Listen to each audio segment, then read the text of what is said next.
Those of us that have been to Ensign Peak, we go up there, we hold our banners up, and for a moment we have an opportunity to look out over the vista and the potential of our own horizons.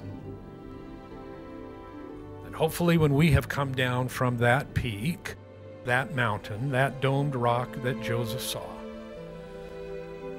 that we too come down ready to build a life.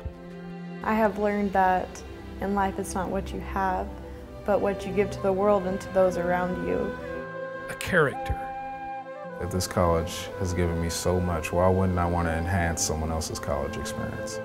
An ambition. I've learned that I don't want to settle. It just drives me to want the best in life. A dream. There are miracles, just look around. Look around, they're everywhere. And to do it in the Lord's way.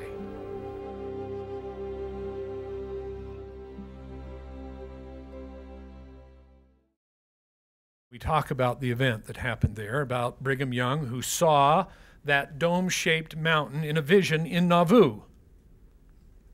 And so 2 days after Brigham got to the valley, on July the 26th, 1847, he gathered up 8 other companions. They rode their horses up the mountain as far as they could go, and then they stopped, and they looked out over this barren valley. They saw some potential. And gazing at the valley below, Brigham proclaimed, "This is the place where we will plant the soles of our feet." Then George A. Smith added, "On this peak is a good place to raise an ensign." Heber C. Kimball took off his yellow bandana and then said to Willard Richards, "May I borrow your walking stick?" And Heber then tied the bandana at the end of the stick, lifted it to the sky, and shouted, "An ensign to the world." When that little band of men finished on that day in 1847, they came down and they went to work. And they went to work building a city and a temple unto their most high God. But there was another group of men that started in 1886, 39 years after the saints came to the valley, 7 years before the temple was even finished.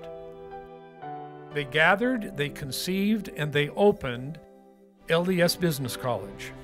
And on a winter's day, November the 15th, 1886, 84 students came through the door and began the legacy which you now partake of. 123 years later, and you are here.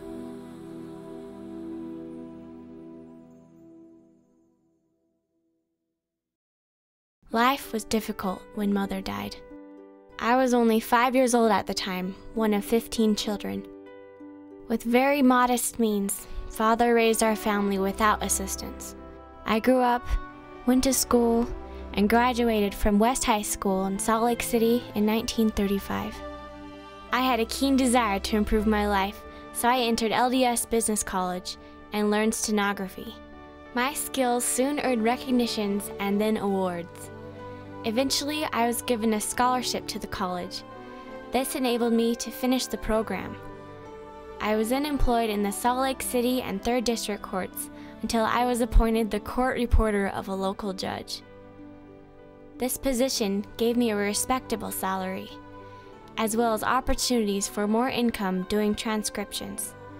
I was at this time just 21 years of age.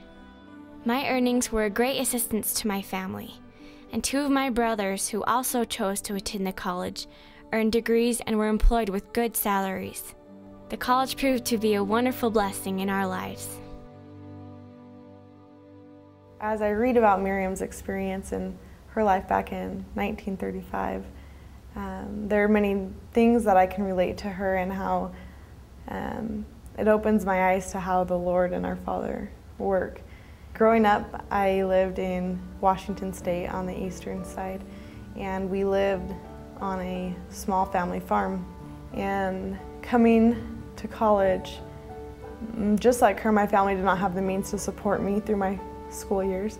And after applying for the college and being enrolled in classes and having all of my housing and everything taken care of, I finally prayed about my decision of where I should go. And following that night of when I prayed, the next day I received a full tuition scholarship at LDS Business College. And right then I knew that was exactly where I was supposed to be. It's amazing to me how much of the skills and the principles I learned at the college I applied to my daily life. And towards the last stretch of getting my accounting degree, it was a requirement to get an internship. And I searched frantically for a job and nothing felt right. And I was prompted to apply for a job for a wholesale outdoor gear distributorship.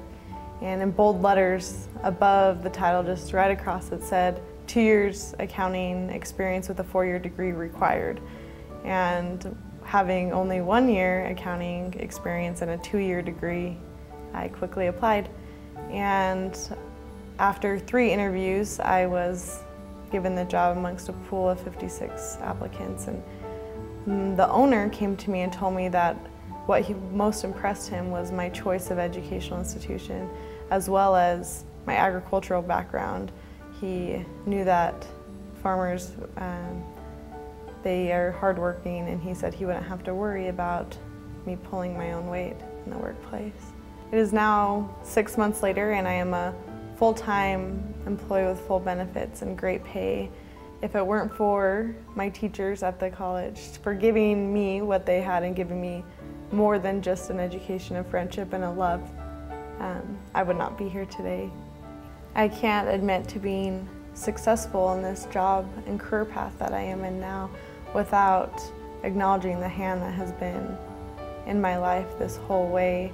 The past 2 years I have grown spiritually and emotionally, and in every way in my life I've grown more so the past 2 years than I have all 20 years preceding this.